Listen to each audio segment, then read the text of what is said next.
You examine the law. Wala po sa law na iitatax yun eh. Hindi ko maintindihan kung bakit po tinax eh. Wala na yata silang mapagkunan. Alisin po natin ang 12% VAT. That will immediately lower the price of electricity in this country. Bahala na po ang DOF kung saan niya kukunin. Kunin niya sa iba. Hindi naman po kasi nakalagay sa batas na kailangan po nating i-tax eh. Ang mungkahi po namin, yung lahat ng mga households na gumagasta ng 234 kilowatt hours, ilibre na po natin yon. Thank you very much, Mr. Chair. The crucial issue here is affordability, Madam Secretary. Kanina po tinanong kayo ano yung affordable, and you ventured to say na siguro 10 pesos per kilowatt hour. Sinabi po nyo na kasi sa ibang bansa, we cannot even compare the rates dahil sa subsidized. At dito naman sa atin, tinatax pa nga ang kuryente. We have filed several measures, Madam Secretary. For example, we want to remove the 12% VAT in electricity. Will you support that, Mr. Secretary? Mr. Chair, as Secretary of Department of Energy, any measure that will lower electricity rates, we will support, Mr. Chair. If it removes the taxes, we will support. That's subject also for the DOF's opinion, no? But as the mandate in having, our mandate is to have affordable electricity, then we will support any measure that will Because we want to support you. We want to help you. Pag inalis po natin ng 12% VAT, immediately talagang bababa ang presyo ng elektrisidad and our people will benefit. Tungkol naman sa subsidy, meron din kaming bill eh. Ang sabi natin, napakaraming ayuda ang pinamigay dito sa maraming mga kababayan nating mahihirap. Nandiyan ang 4Ps, nandiyan ang AKAP, nandiyan ang AIX, nandiyan ang TUPAD, nandiyan ang MAIP. Kinuwenta ko pa nga po yung 2025 budget, 194 billion pesos. Pero hindi naman nakukwenta kung kanino napupunta eh. Kaya meron po kaming panukalang batas para talagang maging mababa para sa mga kababayan natin, lalo na yung mahihirap. Magtamasa sila ng tuition sa taas ng elektrisidad. Ang mungkahi po namin, yung lahat ng mga households na gumagasta ng 234 kilowatt hours, ilibre na po natin yon. Yun ang pinaka-practical na subsidy. Kung yung ibang bansa sinasubsidize, gawin na rin natin dito. Yun pong pagsasubsidize ng 234 kilowatt hours, mas makakatipid tayo kaysa sa ayuda ng 194 billion pesos. Dito po halos, baka hindi pa umabot ng 100 billion eh. Sa 234, ilibre natin.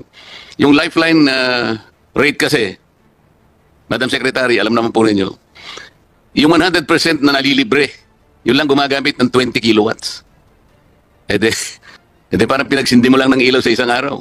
Yun lang libre. Wala na. Kasi meron kayong ladderized, yan po alam ng Meralco yan, ladderized discount rate, yung lifeline rate. 20 kilowatt hours, yun lang ang 100% na libre. Gawin po nating 234, kinuwenta po namin. Wala pa pong 100 billion yan. Alisin na po natin lahat yung mga ayuda na hindi naman talaga napupunta sa mga dapat kapuntahan.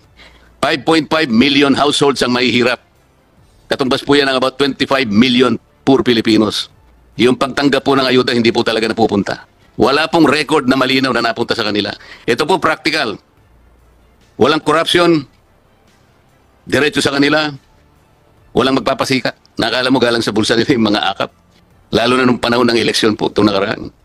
So susuportahan po ninyo, Madam Secretary, sapagkat yun po ay pantulong sa inyo. Affordable, nandyan po sa Section 2, Paragraph B ng Republic Act 9136. To ensure, sabi niya, the quality, reliability, security, and affordability of electric power.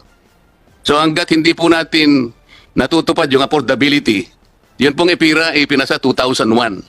24 years na po ang nakararaan. Ang Pilipinas po ang pangalawa sa pinakamataas na rates ng electricity. Tama po? Yes. O sa paragraph E, section 2, sinasabi pa po to ensure transparent and reasonable prices of electricity in a regime of free and fair competition and full public accountability to achieve operational and economic efficiency, to enhance the affordability, to enhance the competitiveness of Philippine products in the global market. Napakaganda po eh. Transparent. Hindi po natin alam kung paano kinukwenta ang rates ng electricity. Reasonable prices in a regime of fair and free competition. With Meralco, Mr. Chair, 75% of its clientele is captive market. Do you think there is competition? Mr. Wala po, di ba? Sasagutin na kita. 75% captive market. Eh, ang nangyayari po, Mr. Chair, hindi naman kasi pinananagutan ng ERC yung ARCOA. Ito yung retail competition and open access. Hindi naman pinananagutan yung aggregation. Dito sana bababa ang kuryente. Wala pa pong rules ngayon eh. Kanina po tinatanong kayo ng isa sa amin, inaakusa kayo dun sa moratorium. Bakit hindi nyo kanya pinalalaganap ang mga renewable? Yung puro coal lang palagi nyo pinalalaganap. Nasisira ang environment.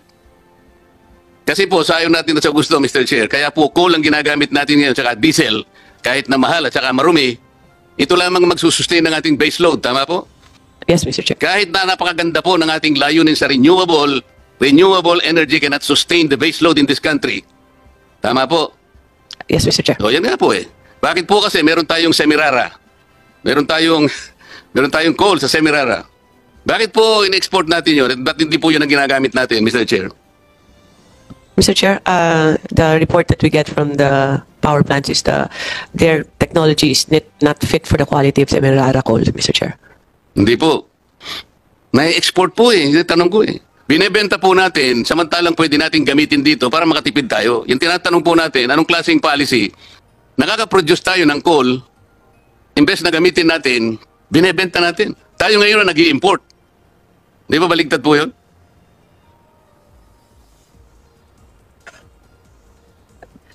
Mr. Chair, they say that ang quality daw ng coal ng Semirara hindi po pwedeng gamitin sa mga planta na existing natin. Most of them, Mr. Chair. Sino po nagsabi, Mr. Chair? Sino po nagsabi? Ang export pala natin, Mr. Chair, is 50% of the Semirara and 50% is local use. Kung sino nagsabi, those are the findings of DOE as well as based on the reports of the generation companies. Mali po kasi, Mr. Chair, yung findings ninyo eh. Kasi po merong kumpanya rito na gumagawa ng kuryente. Gusto po niyang kasunduan, gumawa ng kontrata. Lahat po ng may puproduce sa Semirara, bibilin po niya. Huwag lang nating export. Ano po masasabi niyo doon? Mr. Chair, if that is accurate, then that would be more than welcome, Mr. Hindi po kasi totoo na sinasabi. Palaging ginagamit na dahilan po, Mr. Chair. Low calorific quality. Hindi po. Hindi po totoo yun. Kung low ang quality po ng mga calorie po ng ating napoproduce na coal, hindi po bibili niyan sa ibang bansa. Mr. Chair, if the coal power plants do buy from Semirara or any local domestic production we have, then we will have energy security and we will support any policy or any directive in order to pursue that. Kasi we are 95% or a little less than 95%, more than 90% of our coal is coming from Indonesia, Mr. Chair. Kaya nga po, kailangan nating palitan ng policy. Meron pong kumpanya rito na gustong bilhin lahat ang production ng Semirara. Kaya wag po nating i-export. Kaya yan po ay kung pananagutan ng DOE yan, wag na tayong mag-export kasi meron namang gustong bumili rito. Maganda pong pasimula, Madam Secretary, Mr. Chair. Yes, Mr. Chair, we will study that and we will coordinate with Semirara also, Mr. Chair, and our generation companies. Thank you.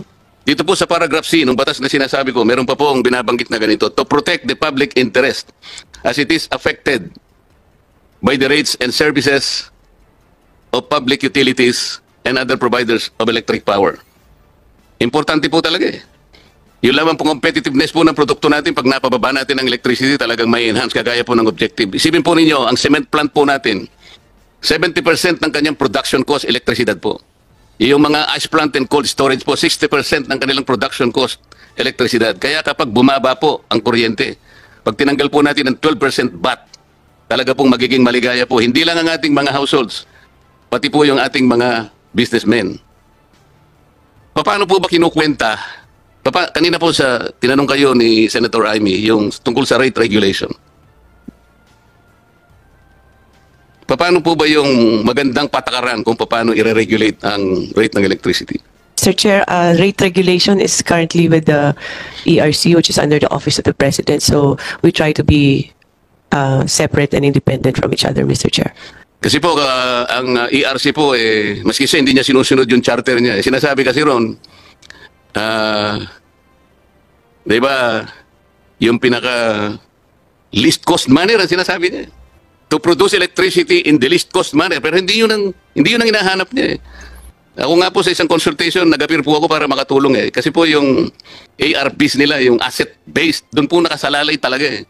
Kailangan kwentahin mabuti ano bang ginagamit ng mga producers ng electricity na siya ang dapat na maging basehan para kwentahin mabuti. Sinasabi po kasi ng Korte Suprema, Mr. Chair, Madam Secretary, ito po landmark case ito eh. November 15, 2002. Nagawa po ang batas, EPIRA, 2001. After 1 year, meron pong desisyon ng Korte Suprema. Ang sabi po niya, kung pinag-uusapan, rate regulation. Rate regulation is an art reaching a result that is good to a public utility but is best to the public. So, nakita niyo po, it's an art to reach a result that is good to a public utility but it should be best to the public. You can see the balancing act, Madam Secretary. At saka kailangan po natin kwentahin sapagkat ang dami pong expenses ng mga utilities na charge po sa mga households. Katulad po ng system loss. Ano po ba sinasabi ng desisyon na yun ng Korte Suprema, Mr. Chair?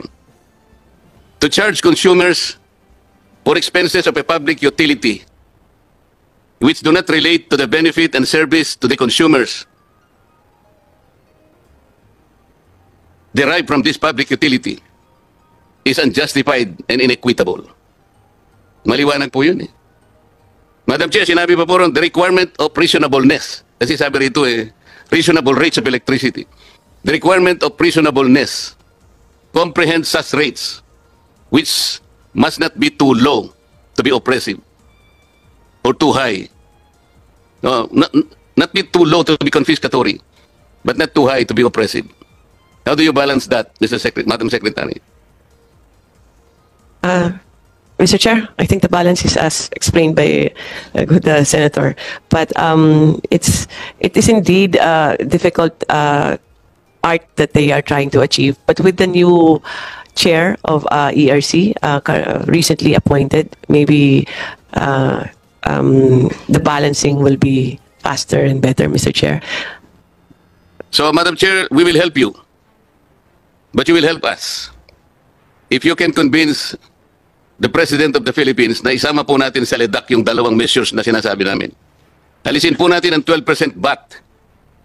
That will immediately lower the price of electricity in this country. Bahala na po ang DOF kung saan niya kukunin. Kunin niya sa iba. Hindi naman po kasi nakalagay sa batas na kailangan po nating i-tax eh. You examine the law. Wala po sa law na i-tax yun eh. Hindi ko maintindihan kung bakit po tinax eh. Wala na yata silang mapagkunan. Kailangan po maging imaginative ang DOF. Huwag po natin pabigatin ang buhay ng ating mamamayan. Ang sabi, affordable eh. Paano magiging affordable kung itatax mo? Inconsistent po yun eh. So yung isa po, umamin na po si Secretary Rectum, okay po siya sa mungkahi na palitan na natin ang iskema ng ayuda. Ibigay na lang natin direct subsidy. All households consuming 234 kilowatt hours. Ilibre mo na yun. Diretso. Walang corruption. Walang magpapasikat. Maraming salamat, Mr. Chair. Maraming salamat and congratulations, Madam Chair.